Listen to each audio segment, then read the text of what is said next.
of the poem The Negro's Complaint by William Cowper. This poem was originally published in 1788. Some background on the poet.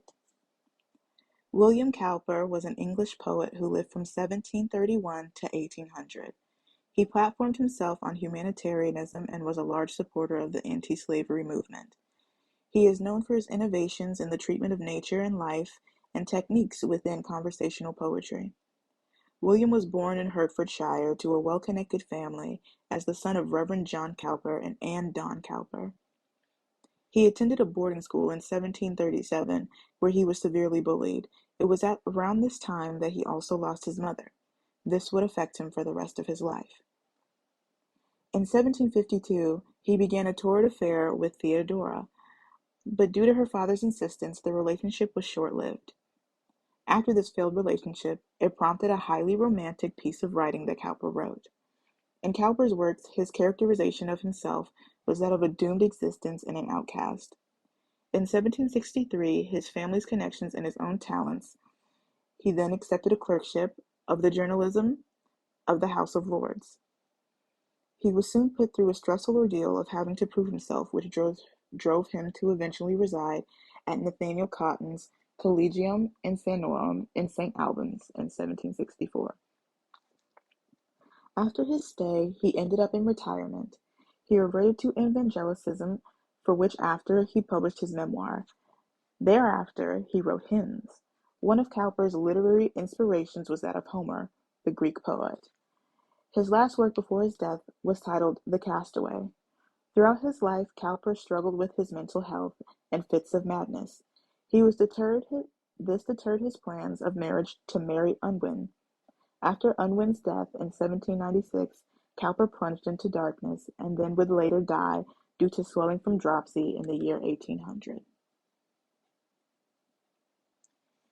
The structure of the poem, The Negro's Complaint. There are 7 sections in this poem and 56 lines.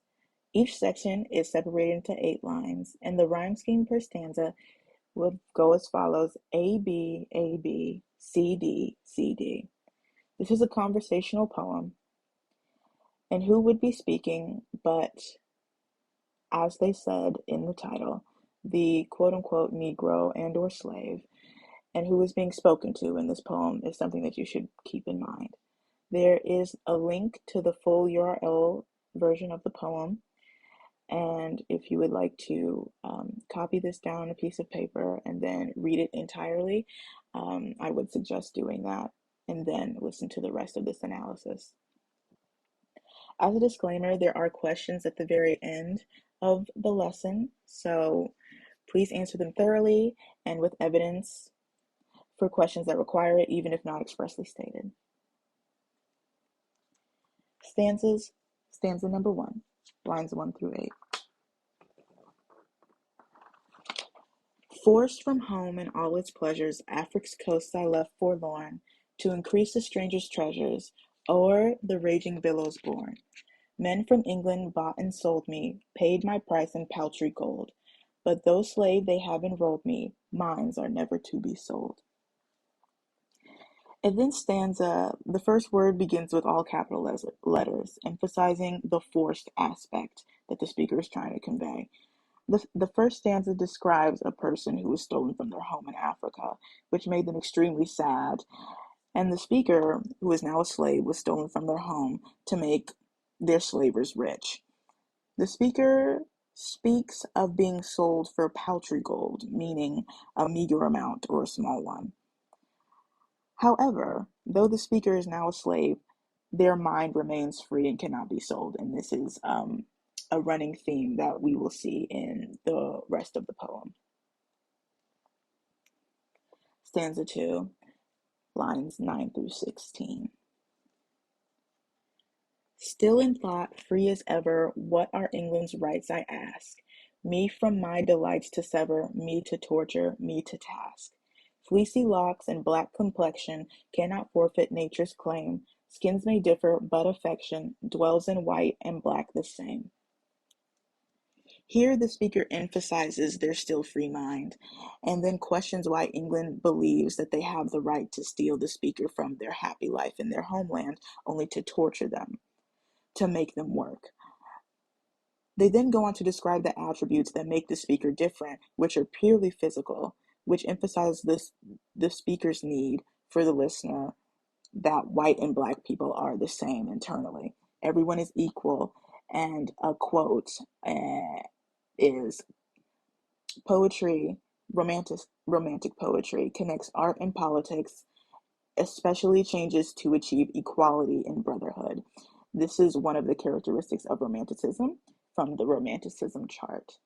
And the need for equality is emphasized throughout the poem. Slavery is not natural, is one of the things that the speaker is trying to say. Stanza number 3. Why did all creating nature make the plant for which we toil? Sighs must fan it, tears must water, sweat of ours must dress the soil.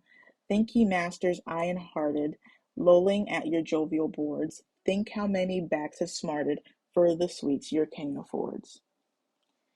These lines question nature and why nature would create a plant, which would then become the reason for millions to be sold into bondage. The plants grow from the pain and effort of the speaker and his people, then addresses the white owners who feel nothing for the people that they violate, while they sit upon their laurels for their own gain. And this shows the author's, quote, interest in the common man, natural goodness of humans unhindered by urban civilization, which is another romanticism characteristic. The slave trade was purely for financial gain, which the author feels is evil. Stanza number 4. Is there, as ye sometimes tells us, is there one who reigns on high? Has he bid you to buy and sell us? Speaking from his throne, the sky.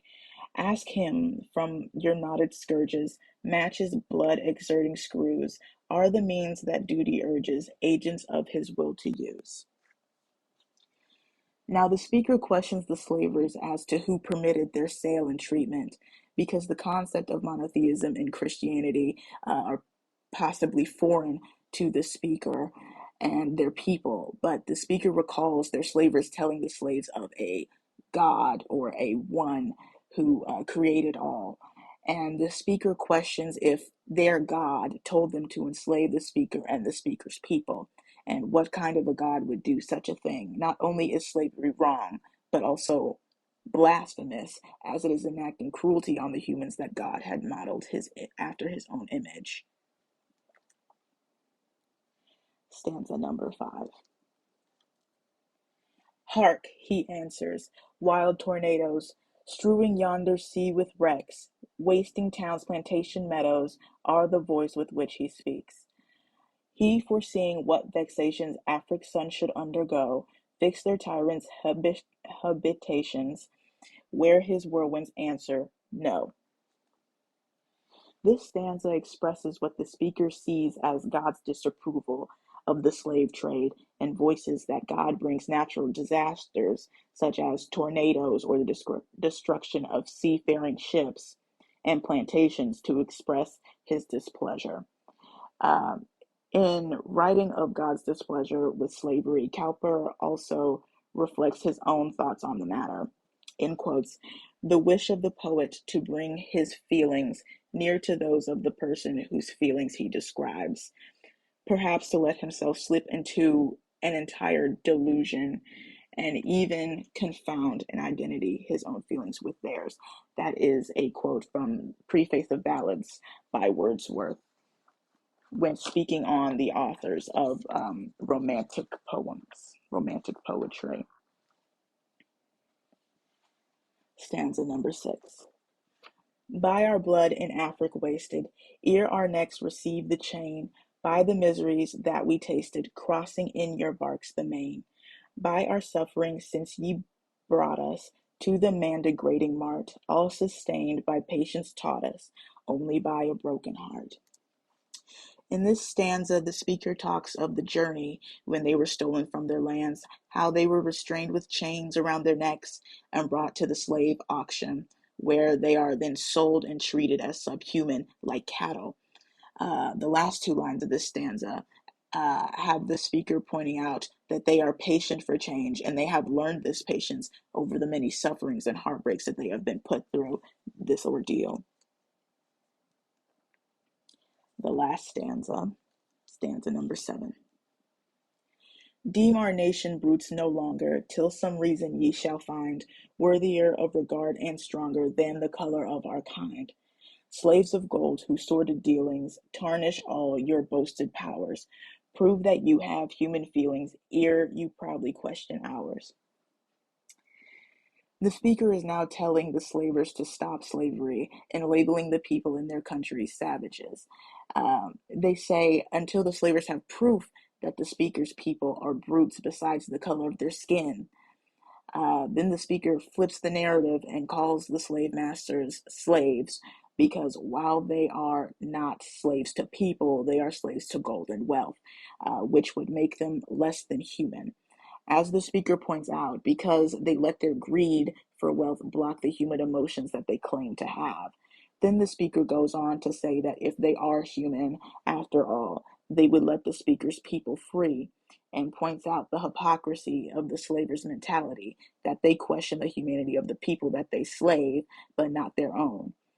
The speaker wants them to use, in quote, their emotions that allow us to gain knowledge through intuition and reflection rather than deduction, end quote, which is another romanticism characteristic. They must reflect upon themselves and their actions. Now, these are the questions that I would like for you all to answer, if you could. And I ask you to please use evidence.